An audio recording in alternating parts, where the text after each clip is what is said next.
مطلب صوبی کی back bone میں سرسراہٹ ہوئی۔ مطلب میری جان، آپ کو پتہ ہے اس وقت میرے دل میں کیا چل رہا ہے؟ وہ خمار آلود لہجے میں پوچھ بیٹھا۔ نہیں، وہ مچھلی اوانا کسیو، وہ سکون سے بولتا اسے کہ ہوش ٹھکانے لگا گیا، اور اس سے پہلے کہ وہ کچھ بولتی جھک کر اس کا ماتھا سلگا ڈالا۔ صوبی کے چہرے نے لہو چھلکایا۔ پیچھے ہٹ کر دلچسپی سے محبت کے رنگ دیکھے۔ صوبی نے اس کے کندھوں سے قمیض دبوچ رکھی تھی۔ وہ پوری جان سے لرز رہی تھی۔ اگر شاہمن نے اسے سہارا دے کر نہ تھاما ہوتا تو زمین بوس ہی ہو جاتی۔ پھر جھکا اور کندھے پر لب رکھے، مگر اب وہ کندھے سے گردن تک آیا تھا۔ اور صوبی کے لیے اس کی شدتیں برداشت کرنا تقریباً جان جوخم کا کام تھا۔ شاہمن پیچھے ہٹے، لمبے سانس بھرتی۔ وہ توڑ توڑ کر لفظ ادا کرتی نڈھال ہو چکی تھی۔ وہ پیچھے ہٹا اور دلچسپی سے اسے دیکھا۔ آپ بہت برے ہیں، منہ بنا کر ان کی سانس بحال کرتے بولا گیا۔ شاہمن اسے خود سے الگ کرتے چھوڑ دیا۔ اب اس کا یہاں سے جانا بہت ضروری ہو گیا تھا۔ منہ زور جذبوں پر بھی تو بند باندھنا ضروری تھا۔ چلتا ہوں، اپنا خیال رکھیے گا، یہ سوچ کر کسی کی امانت ہے، وہ کہتا وہاں سے نکلتا چلا گیا۔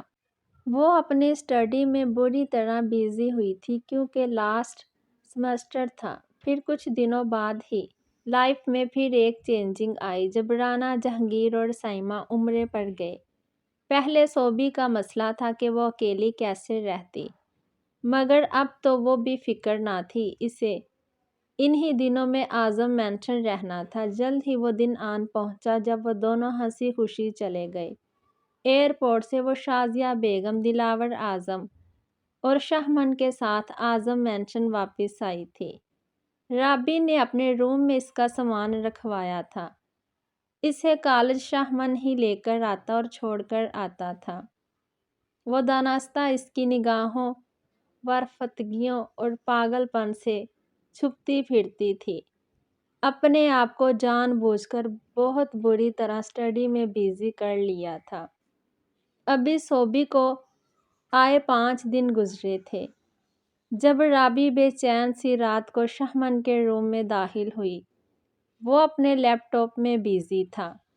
بھائی میری بات سنیں۔ وہ لیپ ٹاپ سے اس کے بازو ہٹاتی اس کے گلے میں جھول گئی۔ اب کیا ہے رابی، کیوں ڈسٹرب کر رہی ہو؟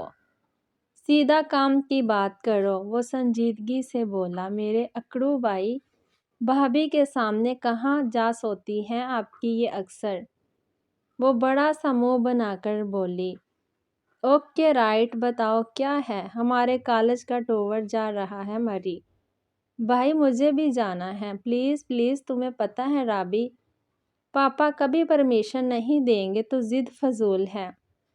اس نے گہری سانس بھری۔ مجھے پتہ ہے وہ کبھی پرمیشن نہیں دیں گے، اسی لیے تو آپ کو بول رہی ہوں، ہم دونوں بہانے سے بھابھی کو گھمانے لے کر جائیں گے۔ آپ وہاں بھابھی کے ساتھ انجوائے کرنا اور میں اپنی فرینڈز کے ساتھ۔ صرف 3 دن کی تو بات ہے بھائی، اس نے چٹکی بجائی۔ من چونکا، کام کی بات تو اب کی تھی اور اندھے کو کیا چاہیے تھا 2 نین۔ تمہاری بھابھی کا لاسٹ سیمسٹر ہے، وہ مانے گی؟ شاہمن نے بھویں اچکائیں۔ یاہو، یعنی آپ راضی ہیں؟ یس۔ دراصل ان کی لاسٹ سیمسٹر کی تو کب کی تیاری ہے، وہ تو صرف آپ سے چھپتی پھرتی ہے، پڑھائی کا بہانہ بنا کر۔ وہ بے حد شرارت سے بولی تو شاہمن نے اسے گھورا۔ گھورے نہیں، آپ کے من میں لڈو پھوٹیں گے یہ جان کر کہ میں نے ان کو راضی کر لیا ہے۔ ہاں تو تیاری کرو، کب جانا ہے؟ وہ بظاہر سنجیدگی سے بولا، مگر دل میں طوفان سا برپا تھا۔ کل۔ وہ دانت نکالتی بولی۔ بائی تھینکس ٹو می، رخصتی سے پہلے آپ کو ہنی مون والی فیلنگ آ جائے گی۔ رابی کچھ زیادہ ہی بدتمیز نہیں ہو گئی ہو؟ وہ ہمیشہ کی طرح اس کے بال کھینچے اس کی جانب لپکا تو وہ منہ چڑھاتی بھاگ چکی تھی۔ شہمن گھرا مسکرایا، سوبی جان کب تک بھاگے گی اس جیتے جاگتے عشق کے طوفان سے؟ اے چاند تیری چاندنی کی قسم میرے پاس بھی ایک چاند ہے، تجھ میں تو پھر بھی داغ ہے، میرا چاند تو بے داغ ہے۔ تیری دوریوں کی قسم میرا چاند میرے پاس ہے۔ گاڑی اپنی منزل کی جانب رواں دواں تھی۔ رابی پچھلی سیٹ پر گھوڑے گدھے بیچ کر سو رہی تھی۔ شہمن بلیک ٹو پیس میں کف لنک کوہنیوں تک فولڈ کیے بلیک سن گلاسز لگائے ڈرائیو کر رہا تھا۔ سوبی بلو نیٹ کی لانگ فراک پہنے اوپر بلو سکارف لیے فرنٹ سیٹ پر بیٹھی پہلو بدل رہی تھی۔ بلو سینڈلز میں پاؤں روئی کی گالوں کی طرح دمک رہے تھے۔ ایک سیکورٹی گارڈز کی گاڑی پیچھے آ رہی تھی اور ان کی گاڑیاں کالج بیسز کے ساتھ ساتھ ہی چل رہی تھی۔ مڑی تو پہنچ چکے تھے مگر اب ان کی منزل نتھیا گلی تھی۔ گاڑی میں گونجتا گانا شہمن کی شریر مسکراہٹ گہری کیے دے رہا تھا اور اس کے جذبات کی عکاسی کر رہا تھا۔ سوبی نے جھنجھلا کر گانا چینج کیا مگر چاند چھپا بادل میں۔ شرما کے میری جانا سینے سے لگ جا تو بل کھا کے میری جانا۔ شہمن نے دانتوں تلے لب دبا کر اس کی پتلی ہوئی حالت دیکھ ہنسی کنٹرول کرنے کی کوشش کی۔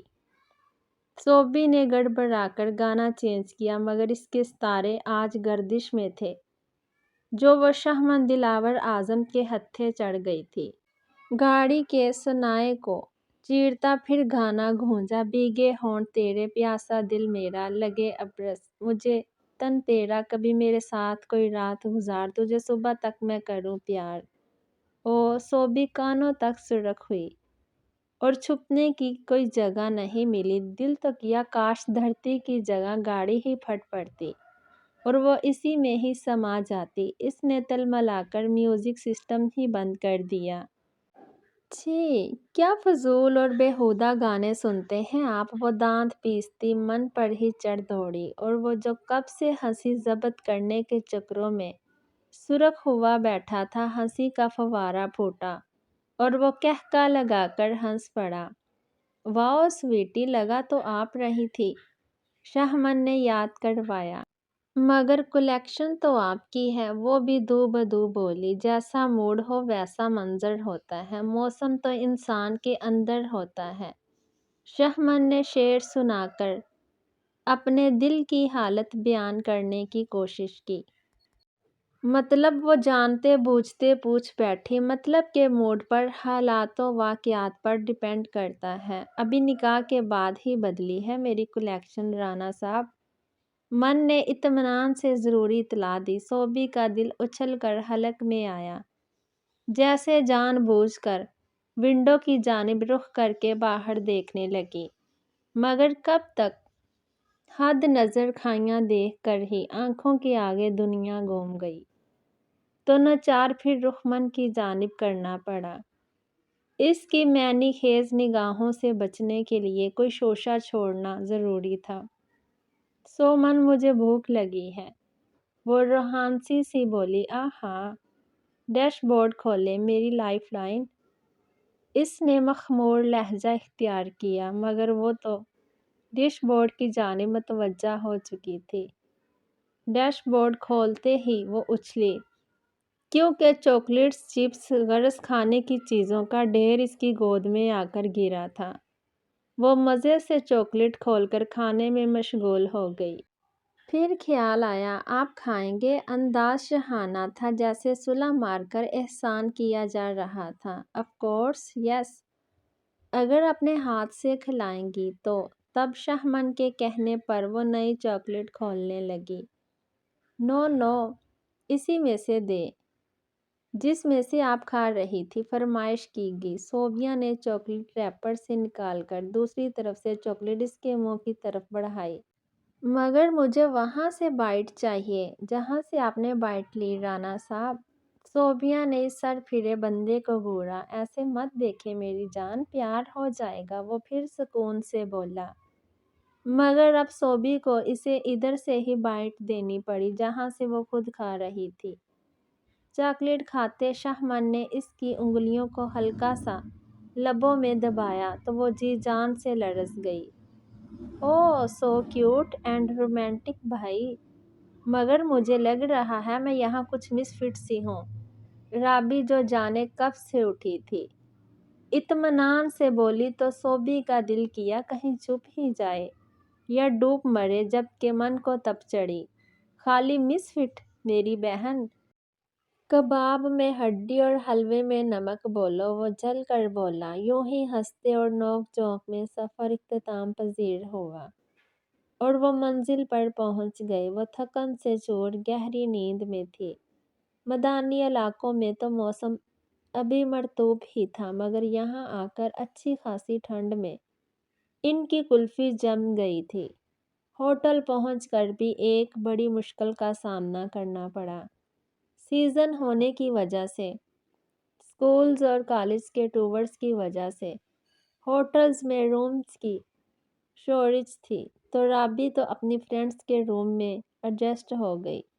گارڈز کے لیے ایک روم اور انہیں ایز ہسبینڈ وائف ایک ہی روم شیئر کرنا تھا۔ دن کے 3 بج چکے تھے اور صوبی کمفرٹر میں دبکی سو رہی تھی۔ رابی تو فریش ہو کر اپنی فرینڈز کے ساتھ گھومنے جا چکی تھی۔ گارڈز کو من نے رابی کی حفاظت کے لیے بھیجا تھا۔ اب وہ تھا اور اس کی دشمن جاں کی نیند بیڈ پر اس کے قریب بیٹھا، کافی میٹھی اور گہری نیند میں تھی۔ اس وقت جس چیز نے شہمن کو اس کی جانب بری طرح متوجہ کیا تھا وہ تھے اس کے نرم و گداز گلاب کی پنکھڑیوں جیسے سرخ لب۔ شہمن نے بے اختیار ہاتھ بڑھایا، انگوٹھے سے سہلا کر وہ نرمیاں محسوس کی۔ بیک بون میں سرسراہٹ سی ہوئی تھی۔ من نے اس کا گال تھپ تھپایا۔ ہے جان اٹھو یار، یہ میجیکل پل کیوں خراب کرنا چاہتی ہو؟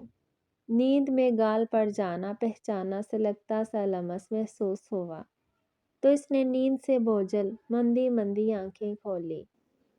اپنے اوپر من کو جھکے پایا تو پلیز من سونے دے مجھے۔ وہ کڑوے سے منہ بناتی کروٹ بدلنے کو تھی جب من اس کے کان میں جھکا۔ ساؤنڈ نائس رانا صاحب، پر یہ ڈائلاگ تو رخصتی کے بعد والا ہے نہیں؟ اس کی بات اور کہنے کے انداز سے صوبی میڈم کی نیند جھک سے اڑی تھی۔ فوراً اٹھ بیٹھی۔ اس شخص سے نگاہیں ملانا دنیا کا مشکل ترین کام تھا۔ وہ جانتی تھی کچھ بول کر حماقت کرنے سے بہتر تھا اٹھ کر فریش ہو کر آ جاتی، کیونکہ کچھ بولتی تو پھر ذو معنی بات سننے کو ہی ملتی۔ فریش ہو کر آئی تو وہ بیڈ پر نیم دراز موبائل میں بزی تھا۔ آپ کھانا کھائے بغیر ہی سو گئی؟ جو چیز مجھے زیادہ پریشان کر رہی تھی اسی لیے آپ کی نیند خراب کی، شہمن نے وضاحت دی۔ رابی کدھر ہے؟ اس نے اسکارف درست کرتے پوچھا۔ چہرے پر پانی کے پھسلتے قطرے شبنم کے موتی لگ رہے تھے۔ وہ تو کب کی فرینڈز کے ساتھ چلے گئی، شہمن نے اسے نگاہوں کے فوکس میں رکھتے ہوئے کہا۔ چلیں پھر، وہ آہستگی سے بولی۔ چلیں۔ وہ دونوں باہر آئے اور کھائی کنارے بنے ریسٹورانٹ میں کھانا کھایا، پھر وہیں سے ہی گھومنے چلے گئے۔ شہمن نے صوبی کا ہاتھ تھامے رکھا۔ بہت دیر گھومنے کے بعد صوبی تو تھکن سے چور ہو چکی تھی۔ صوبی کو کئی مرتبہ محسوس ہوا تھا جیسے اسے کوئی دیکھ رہا ہے یا کوئی پیچھا کر رہا ہے۔ تبھی ایک بڑے سے پتھر پر بیٹھ گئی۔ اف، میں اور نہیں چل پاؤں گی من، میرے پاؤں۔ وہ روحان سی ہوئی۔ کہیں تو خدمت گار حاضر ہے محترمہ رانا صاحب، شہمن شرارت سے بولا تو وہ گڑبڑا گئی، مگر ساتھ ہی لگے ایک درخت کی طرف اشارہ کیا۔ وہ ایک پھل کا درخت تھا جسے علاقائی زبان میں املوک کہتے تھے۔ شہمن مجھے یہ توڑ کر دے، وہ مچلی۔ تو شہمن اس درخت کے قریب گیا۔ زیادہ بلیک والے توڑنا، صوبی نے کہا تو اس نے بلیک توڑ لیے اور لا کر صوبی کو دیے۔ آپ جانتے ہیں اس چھوٹے سے پھل میں 7-8 گٹھلیاں نکلیں گی اور بچپن میں اپنی فرینڈز کے ساتھ مقابلہ کرتی تھی کہ یہ گٹھلیاں منہ سے زیادہ دور تک کون اچھالتا ہے۔ وہ کہتی ایکسائٹڈ ہوئی، لائیں میرے ساتھ مقابلہ کریں۔ شاہمن نے ایک دو منہ میں رکھا اور پھل کھا کر گٹھلیاں منہ کے ایک سائڈ اکٹھی کی۔ ریسی، وہ اس پتھر کو لگنی چاہیے۔ صوبی نے اشارہ کیا اور دونوں نے گٹھلیاں دور تک اچھالی۔ شاہمن کی پتھر کو لگی جبکہ صوبی کی اس کے پاؤں میں ہی گر گئی۔ اپنے کارنامے پر وہ ہنس ہنس کر لوٹ پوٹ ہوئی تھی جبکہ من بھی یہ بچکانہ حرکت کرتے مسکرا دیا تھا۔ اب آپ گیم ہار چکی ہیں محترمہ۔ اب آپ کی پنشمنٹ یہ ہے کہ میں آپ کو اٹھا کر ہوٹل لے کر جاؤں گا۔ ویسے بھی شام گہری ہو گئی ہے۔ شاہمن اس کی جانب بڑھا۔ نو شاہمن، وہ بخلائی، مگر وہ تب تک اسے بازوؤں میں بھر چکا تھا۔ میں نے ابھی اور کھانے تھے یہ، اس نے منہ بنایا۔ کل کھا لینا۔ اور رانا صاحب وہ سکون سے بولا، اتنی اونچائی پر جانا ہے، اب تھک جائیں گے، نیچے اتار دیں مجھے۔ وہ مچھلی، آپ جانتی ہیں آپ کا وزن کتنا ہے؟ من نے ایک اور شوشہ چھوڑا۔ وہ نجل سی چپ کر گئی۔ ایک چونٹی جتنا، من نے سکون سے کہا۔ صوبی کی آنکھیں پھٹ پڑی۔ سب کی طرح وہ بھی اس کے وزن کا مذاق اڑا رہا تھا۔ اس کے سینے پر جھنجھلا کر مکے برسائے تو وہ قہقہ لگا کر ہنس پڑا۔ جی نہیں، 46 ہے ویٹ میرا۔ صوبی نے احتجاج کیا۔ اوہ، مجھے تو چونٹی جتنا لگ رہا ہے۔ اس نے پھر مذاق اڑایا تو وہ ناراضگی سے منہ پھیر گئی۔ شاہمن گہرا مسکرایا۔ ہوٹل کے قریب پہنچ کر اس نے صوبی کو خود ہی شرافت سے نیچے اتار دیا۔ اسی ہوٹل کے ایک اور روم میں حشر سا برپا تھا جہاں نشوان نیاب کا منہ دبوچے چلا رہا تھا۔ یوں بازارو عورت، مجھے پتہ ہے تمہیں صرف اور صرف میرے پیسے سے دلچسپی ہے اور مجھے اب صرف اور صرف اس میں۔ یہ سب تمہاری وجہ سے ہوا۔ اگر تم مجھے نہ پھانستی تو آج وہ میری ہوتی۔ نیاب گل بھیگی آنکھوں سمیت استہزاء ہنسی۔ میں نے پھانسا اور تم پھنس گئے، ویری گڈ۔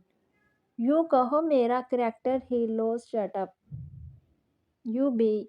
زناٹے دار تھپڑ پڑا تھا نیاب کو۔ تم نے یہ سب بگاڑا ہے اور اب تم ہی اسے میرے پاس لے کر آؤ گی۔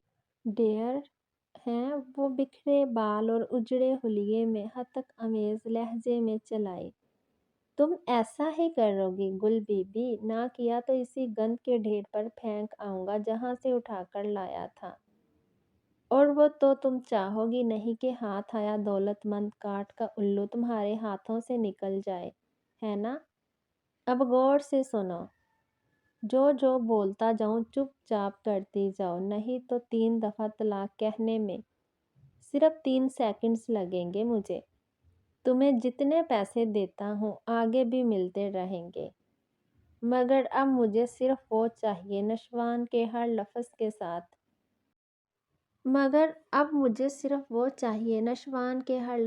ساتھ نیاب گل کا چہرہ لٹھے کی طرح سفید پڑا تھا۔ تم میرے ساتھ ایسا نہیں کر سکتے نشوان۔ اسے اپنی آواز کھائی سی آتی سنائی دی۔ ریئلی؟ تم اپنی دوست کے ساتھ ایسا کر سکتی ہو تو ٹینشن مت لو۔ یہی سوچ لو کہ وہ سب سود سمیت تمہیں واپس مل رہا ہے۔ پینٹ کی پاکٹوں میں ہاتھ ڈالے وہ اطمینان سے بولا، میں نے جو میری دوست کے ساتھ کیا اس کا انجام تو بھگت ہی لوں گی، اور جو تم اپنے دوست کے ساتھ کرنے جا رہے ہو اس کے مکافات عمل کے بارے میں کیا خیال ہے نشوان احمد؟ وہ ایک ایک لفظ چبا چبا کر بولی۔ دوست مت بولو اسے میرا، پہلے اس نے میری چیز پر نظر رکھی تھی۔ وہ ڈٹائی سے بولا، دیکھو وہ دونوں ہسبینڈ وائف ہیں، روم بھی ایک ہی بک کروایا ہے تو ہو سکتا دونوں ایک شٹ اپ یو بی۔ وہ پھر دھاڑا اور آپے سے باہر ہوتا نیاب کے بال مٹھی میں جکڑے۔ بھٹکاؤ مت مجھے ذلیل عورت، رومز کی شیوج کی وجہ سے ایسا ہوا، اور یہ تو تم بھی اچھی طرح جانتی ہو اور میں بھی کہ وہ کس طرح کی ہے۔ تمہارے جیسی نہیں ہے، اپنی عزت نفس اور پندار کی حفاظت کرنا جانتی ہے، اور ویسے بھی میں یہ کبھی ہونے نہیں دوں گا۔ وہ صرف میری ہے۔ وہ چیختا چنگارتا اس وقت فرعون بن چکا تھا۔ چھوڑو مجھے نشوان، جانور بن گئے ہو بالکل۔ وہ کڑاہی، اس نے جھٹکے سے اسے زمین پر پٹکا۔ وہ رکھا ہے کیمرہ، اب دفع ہو جاؤ، کام پہ لگو، جو اور جیسے کہا ہے وہ کرو، نشوان نے پھنکارتے کہا اور واش روم گھس گیا۔ وہ مردہ قدموں سے کیمرہ اٹھاتی باہر نکلی۔ رات کے وقت ان تینوں نے ہوٹل میں ڈنر کیا اور اپنے اپنے روم میں آ گئے۔ وہ جو رومز کے حوالے سے انجان تھی، پیچھے مڑ کر دیکھا تو رابی کو نہ پا کر حیران ہوئی۔ رابی کدھر گئی؟ وہ پوچھ بیٹھی۔ وہ اپنے فرینڈز کے روم میں رہے گی اور سب گارڈز ایک روم میں ہیں، وہ سکون سے کہتا جیکٹ اتارتے بولا۔ اور وہ مچھلی اور وٹ جان کیا؟ اور وہ شوز اتارتے بولا۔ اور آپ کا روم؟ صوبی نے نگاہیں جھکائے پوچھ ہی لیا۔ من چونکا، شاید آپ جانتی نہیں۔ پھر اس نے رومز کے حوالے سے اسے ساری تفصیل بتائی۔ اس کا اڑی اڑی رنگت دیکھ شہمن سنجیدہ ہوا تھا۔ کیا آپ کو مجھ پر بھروسہ نہیں رانا صاحب؟ اس کے لہجے میں کچھ تھا کہ صوبی کو افسوس ہوا۔ وہ پرسکون سی ہو کر بیڈ پر بیٹھی اور اپنے شوز کے لیسز کھولنے لگی۔ آپ سے کس نے کہا ایسا؟ مجھے آپ پر پورا بھروسہ اور اعتماد ہے۔ وہ کہتی اسے اس رشتے کا مان اور اعتبار تھما گئی۔ جو من کی روح تک میں سکون اترا۔ وہ فریش ہو کر آئی اور اب فراق کی جگہ ڈھیلے ڈھالے براؤن کرتی ٹراؤزر میں تھی۔ من بھی فریش ہو کر بلیک ٹراؤزر اور وائٹ ٹی شرٹ میں باہر آیا۔ وہ بلا جھجک بیڈ پر نیند دراز ہو گئی۔ من بھی آ کر اپنی سائٹ لیٹ گیا۔ آپ جانتی ہیں رانا صاحب کہ یہ کلر صرف آپ کے لیے بنا ہے۔ من نے اس کی براؤن کرتی کی طرف اشارہ کیا تو وہ بلش کر گئی۔ یہ کلر میری لائف میں بہت امپورٹنٹ ہے۔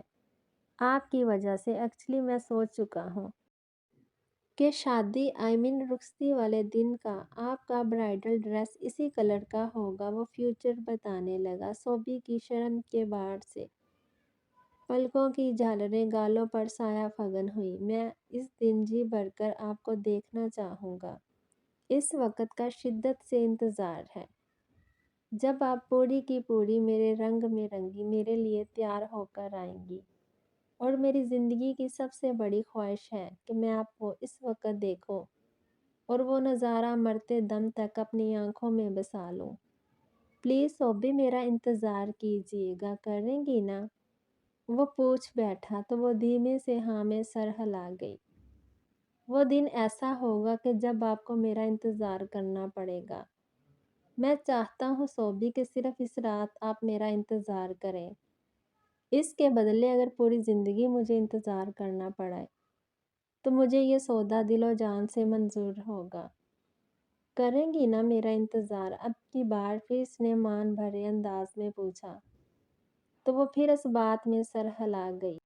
شہمن کے دل میں طوفان اٹھے۔ نہ کرے رانا صاحب، بچے کی جان لیں گی کیا؟ وہ مسکین سی شکل بنا کر بولا تو صوبی ہنس دی۔ اچھا قریب آئیں۔ وہ ہاتھ بڑھا کر سکون سے بولا تو صوبی گڑبڑائی اور حیرت انگیز نگاہوں سے اسے دیکھا۔ ادھر تو آئیں رانا صاحب، کچھ نہیں کروں گا یار۔ وہ پھر ذو معنی سا بولا تو ناچار صوبی کو اپنے ہاتھ اس کے ہاتھ میں تھمانا پڑا۔ شہمن کے نرمی سے ہاتھ کھینچنے پر وہ تھوڑی قریب کھسک آئی تو من نے اس کا سر اپنے سینے پر رکھ لیا۔ شہمن پلیز، وہ رہان سی ہوئی۔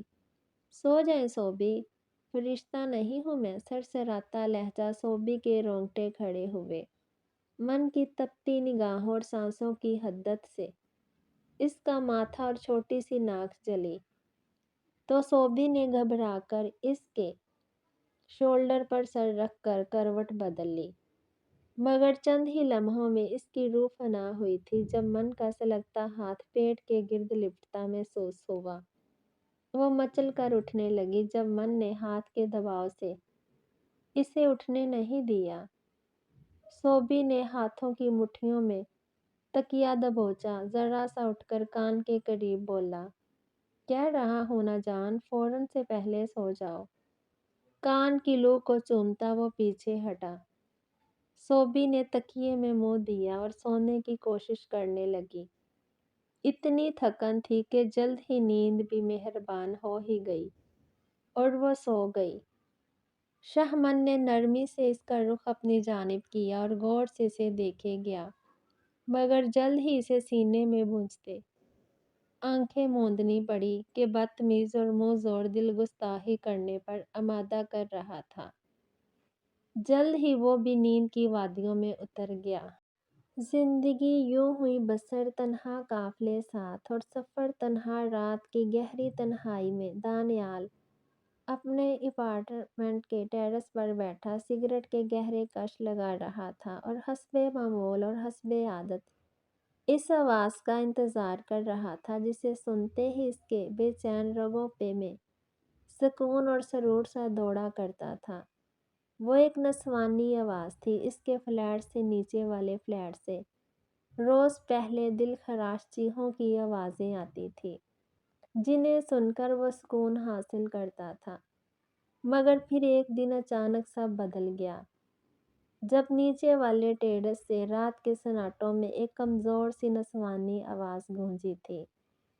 اب جب وہ چیخیں اسے پریشان اور بے چین کر دیتی تھی، مگر پھر بعد میں ٹیرس سے آنے والی وہ آواز اسے سکون دے دیتی، جو روز گئے رات تک رات کی تنہائیوں میں بس ایک ہی گردان لگائے رکھتی، بسم اللہ الرحمن الرحیم، الذین صبروا وعلی ربہم یتوکلون۔ وہ لوگ جو صبر کرتے ہیں اور اپنے پروردگار پر بھروسہ رکھتے ہیں۔ نیچے رہنے والے لوگوں کی نادانستہ طور پر ڈیٹیلز بھی نکلوائی تھی۔ 2 ادھیر عمر ظالم و جابر میاں بیوی رہتے تھے اور ان کی غریب بیوہ بہو اپنے بیٹے کے مرنے کو بہو کی نحوست قرار دے کر اس پر ظلم و جبر کے پہاڑ توڑ رکھے تھے، مگر اصل چکر یہ تھا کہ اس غریب کو نہ کوئی آگے پیچھے تھا، نہ جہیز کے نام پر پھوٹی کوڑی لائی، بس بیٹے کی پسند تھی تو مجبوراً شادی کرنی پڑی۔ ظلم کی انتہا تو یہ کہ وہ نیک سیرت بہو جو 7 پردوں میں چھپتی پھرتی تھی، اپنی 3 سال کے جڑواں پوتے پوتی کو بھی ناجائز ہی بولتے تھے۔ دانیال آج بھی اس گردان کا انتظار کرتا رہا، مگر نیچے سے آنے والی ان چیخوں میں آج اضافہ ہی ہوتا چلا گیا تو وہ بے چین ہوا اٹھا۔ آج وہ چیخیں برداشت سے باہر ہو رہی تھیں۔ بنا کر فون اٹھایا اور ایک نمبر ڈائل کیا اور تیزی سے اپنے اپارٹمنٹ سے نکلا۔ نیچے پہنچ کر وہ انتظار کرنے لگا، مگر اندر سے آتی آوازیں اس کا ضبط آزما رہی تھیں۔ کانوں سے جیسے لہو ٹپکا تھا، گلے میں آنسوؤں کا پھندا سا لگ گیا۔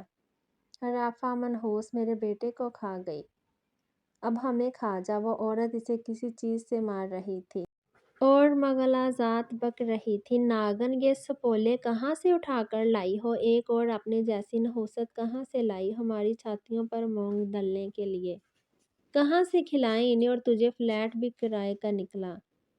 ہم تو جانے لگے ہیں یہاں سے، مگر تجھے اور تیرے ان سپولوں کو ٹھکانے لگا کر جائیں گے۔ دفعہ نہیں ہوتی تو آج اگلے سرے لگ۔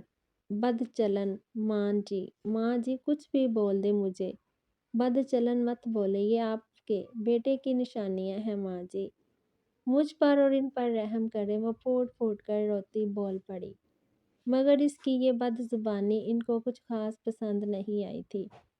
اب وہ ادھیڑ عمر آدمی بھی مارنے لگا تھا، اس کو ساتھ مار کھاتی جاتی، ساتھ یہ آیت با آواز بلند پڑے جاتی، اور اللہ جسے چاہتا ہے اپنی رحمت سے خاص کر لیتا ہے۔ کبھی وہ کسی آیت میں اپنے لیے مزید صبر مانگ رہی تھی، کبھی اس آزمائش میں سرخروئی کی دعا مانگ رہی تھی۔